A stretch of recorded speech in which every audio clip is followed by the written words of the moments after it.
Dillər Universitetinin rektoru Kamal Abdullahın otağının qarşısındayıq, amma onu burada görməyəcəyik. Onun kreslosunda tamam başqa bir adam əyləşib.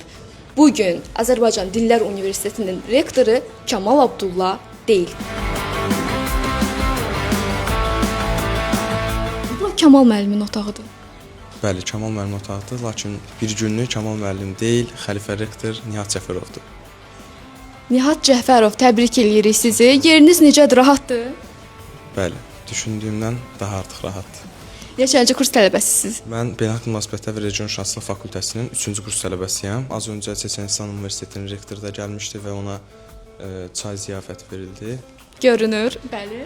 Bəli, yəni rektorun otağı düşünərsiniz ki, belə vəziyyətdə olur. Xeyr, lakin az öncə qonağımız olduğuna görə yığışdırmağa fürsət tapa bilməmişik. Universitetdə nəyi dəyişərdiniz bir dəfəlik?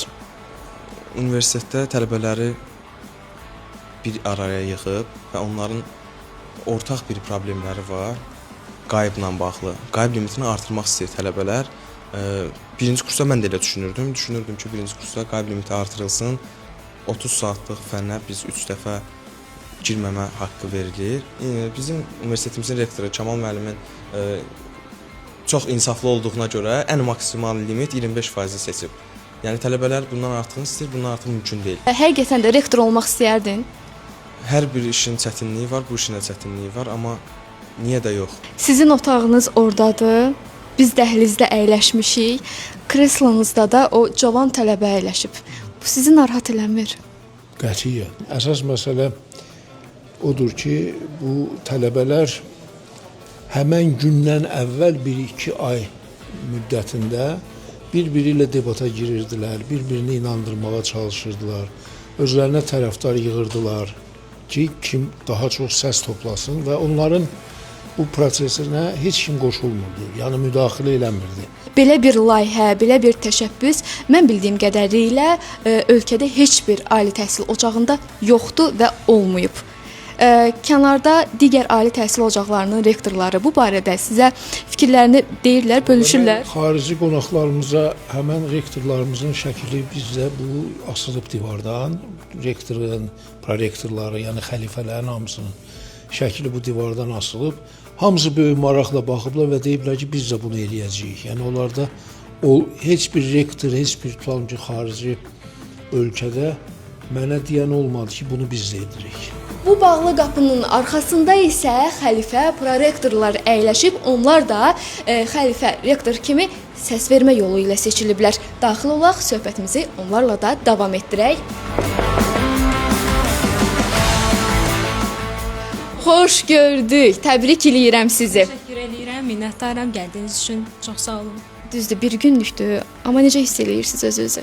Çox möhtəşəm hissdir. Məndə olan məlumata görə prorektorun vəzifəsini icra edən şəxsə ilə həmin prorektorun bir günlük maaşı veriləcək. Xidməti maşını verildi. Necə ki bu otaq sizə həvalə edildi.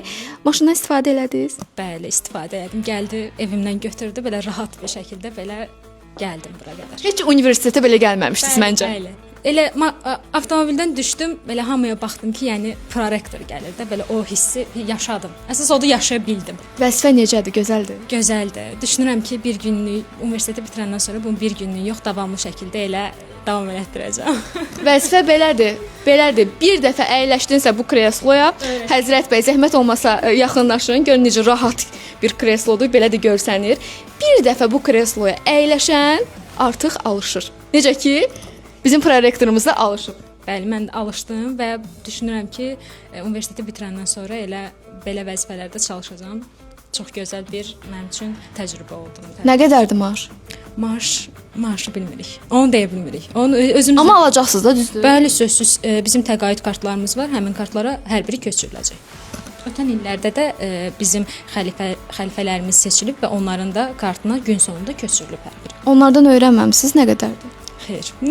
Deməyiblər sizə? Xeyr.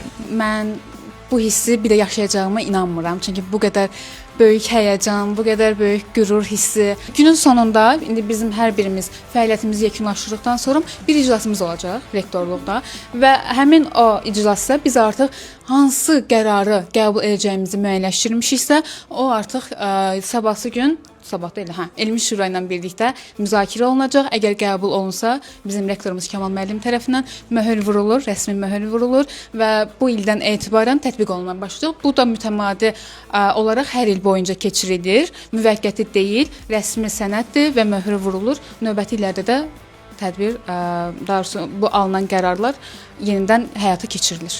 Yəni ki, sizin verdiyiniz qərarlar daimidir. Qəbul olunarsa, artıq icra olunmalıdır. Yəni bu tamaşa, ssenari, hansısa bir oyun deyil. Evdə nə deyib çıxmısan? Demişəm ki, mən gedirəm işə. Onlar da şoka düşdülər ki, nə işi, necə yəni? Dedim, bəs maşın gəlib məni götürəcəklər.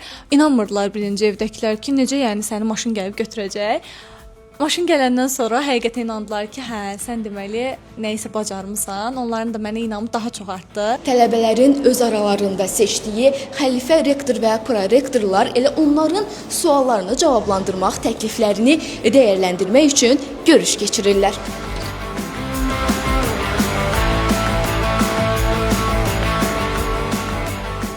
Tələbələr seçib mən bildiyim qədərilə sizləri, amma heç birinin sizə nə bir sualı var, nə bir təklifi var.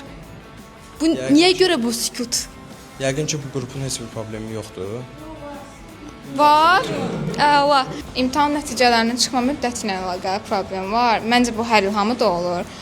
Bəzən o qədər uzadırlar ki, 2 həftəyə qədər gedib çıxdığı olur da. Məcbur deyil yayın ortasında günümüzün qəşəng keçdiyi bir vaxt bəy aldığımızı öyrənməyə.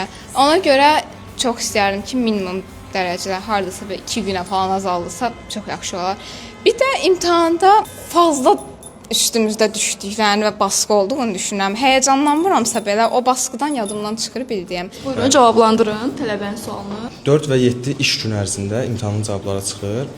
Yəni gecikmə halı baş vermir. Bu sizin üçün baş verə bilər. Çünki universitetin qoyduğu qanundan bir çox tələbənin xəbəri yoxdur. Şəxsən özüm də keçən semestr könüllü nəzarətçi olmuşam və imtahanları şəxsən bir-bir özüm gəzib yoxlamışam. Və orada hər hansısa bir baskın olduğunu mən düşünmürəm. Yəni təzyiqin olduğunu. Bəli, təzyiq olmayıb. Yəqin ki, xanım problemi vaxtında bildirməyib. Bundan sonra nəzakətli olaraq xanıma qarşı.